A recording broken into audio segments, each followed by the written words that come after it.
참고사항으로 강산, 강염기, 약산, 약염기 반응할 때 그래프 보겠습니다. 먼저 배경 지식입니다. 근데 이걸 설명할 때 가정이 있는데요. 모두 아레니수 산과 염기다 라는 가정이 들어가고 모두 일가 양이온과 일가 음연을 가진다 라는 가정을 통해서 설명을 드리도록 하겠습니다. 먼저 강산입니다.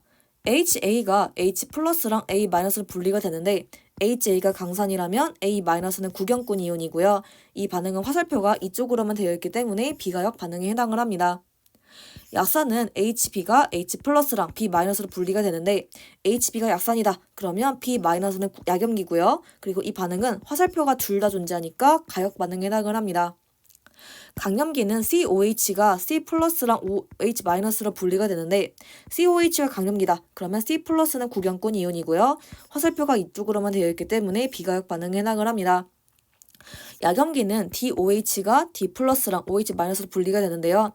DOH가 약염기다. 그러면 D 플러스는 약산이고요. 화살표가 양쪽으로 되어 있기 때문에 가역 반응에 해당을 합니다. 그럼 이 내용을 토대로 한번 지시약에 대한 그 살펴보도록 할 건데요.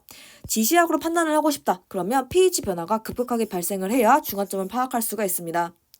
네, 그리고 이 파트를 할 때 강산, 약산, 가염기, 양염기 나오는데요.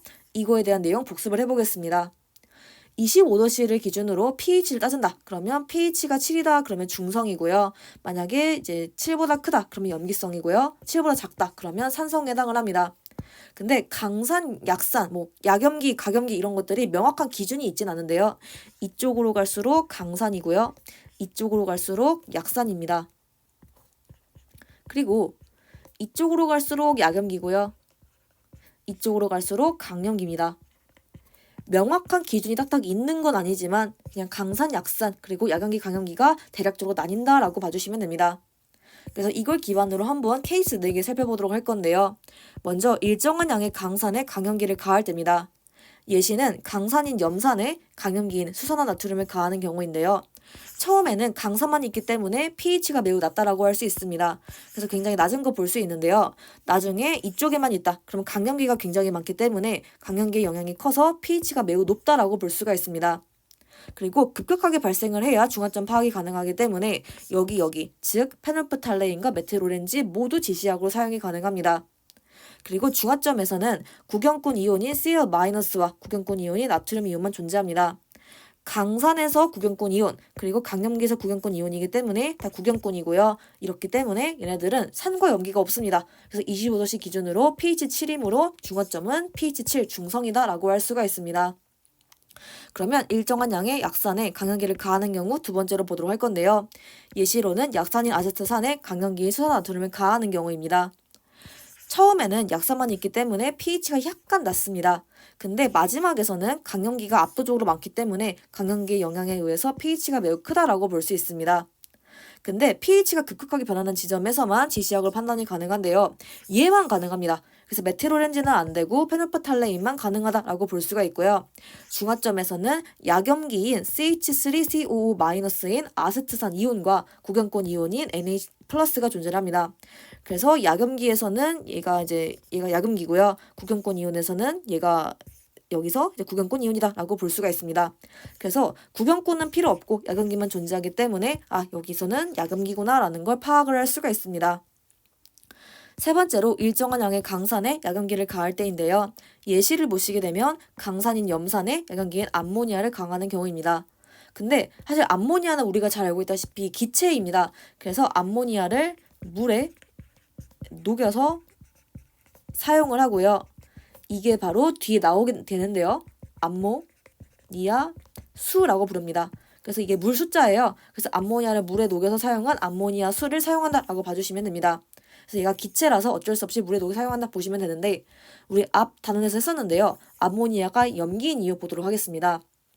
얘는 아레니우스 염기는 아닙니다. 근데 물에 녹아서 H+를 받아들여서 OH- 내뿜기 때문에 얘가 염기구나 라는 걸 알 수 있고요.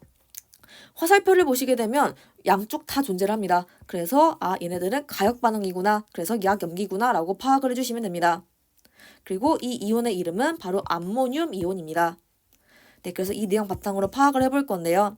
일단 처음에는 강산만 있습니다. 그래서 pH가 굉장히 낮고요.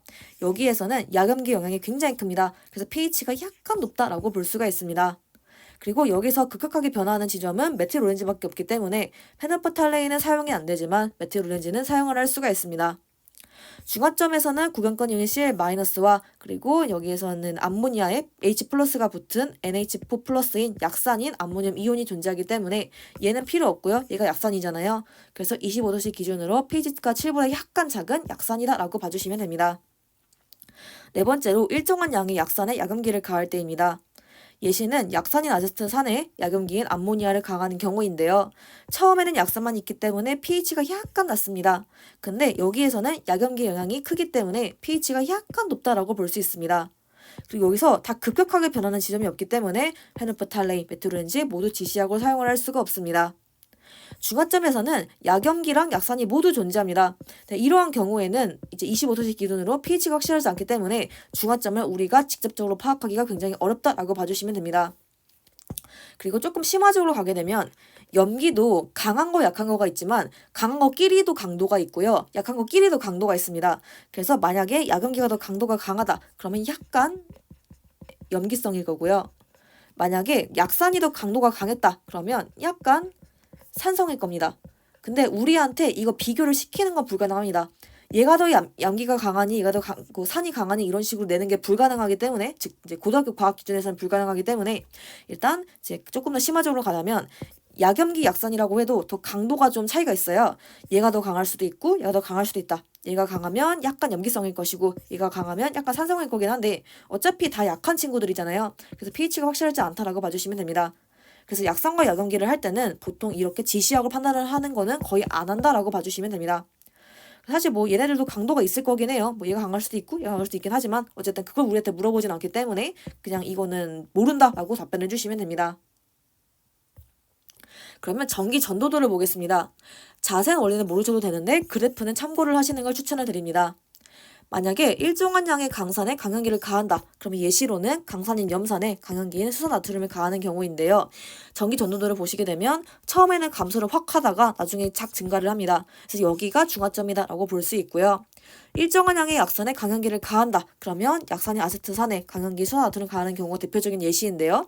여기서는 그래프가 이렇게 꺾이기 때문에 중화점이 여기다 라고 볼 수 있습니다. 일정한 양의 강산에 야경기를 가하는 예시로 강산인 염산에 야경기인 암모니아를 가하는 경우인데요. 여기서는 그래프가 이렇게 그려집니다. 그래서 여기가 중화점이다 라고 볼 수 있고요. 일정한 양의 약산에 야경기를 가한다. 그러면 약산인 아세트산에 야경기인 암모니아를 가하는 경우입니다. 그래프는 이렇게 그려지고요. 여기가 중화점이다 라고 볼 수 있습니다.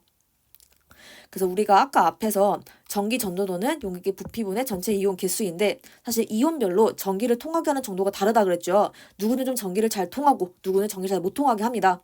그래서 이렇게 하는 거는 대략적으로 기억하는 거고 조금 더 심화적으로 들어가면 이온별로의 강도도 고려를 하셔야 됩니다. 그 이온 강도를 다 고려를 한 게 바로 이 그래프다라고 봐주시면 됩니다. 근데 보통 딱 봐도 얘가 명확하게 보이잖아요. 그래서 이렇게 명확하게 보이는 것에 대해서는 이걸로 파악하시면 충분합니다. 근데 명확하게 안 보이는 것들에 대해서는 이온별로 강도를 고려해서 조금 더 복잡해진다. 근데 우리는 이것만 하기 때문에 이걸로 기억하면 충분하다라고 해주시면 됩니다. 근데 이온 강도까지 고려하면 이렇게 그래프가 다양하게 그려질 수 있다라고 봐주시면 됩니다. 그럼 이렇게 해서 참고사항 마무리하도록 하겠습니다.